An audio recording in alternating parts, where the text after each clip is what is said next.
खरं तर रविवारचा दिवस हा सुट्टीचा असतो. पण खरंच एका वर्किंग वुमनसाठी हा सुट्टीचा दिवस असतो का?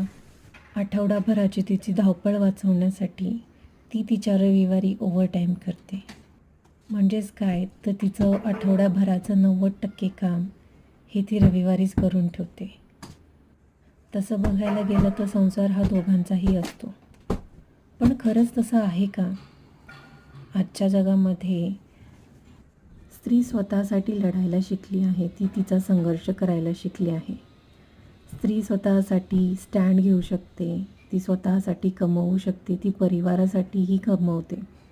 पण खरंच आपण एकदा विचार करायला हवा की खरंच आपण ही जी इक्वालिटी म्हणतो आहे ती आली आहे का आपल्या समाजात?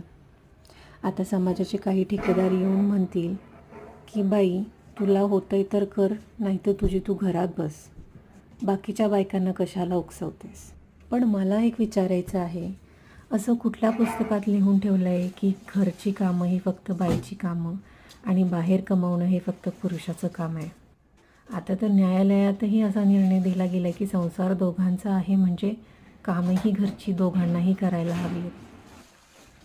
पण त्यामुळे हे सत्य बदलत नाही की स्त्री तर कमवायला शिकली, पण अजूनही प्रत्येक स्त्रीच्या वाट्याला असा पुरुष आला नाही की जो तिचं अर्ध दुःख किंवा अर्ध ओझं जे आहे स्वतःच्या खांद्यावर घेईल.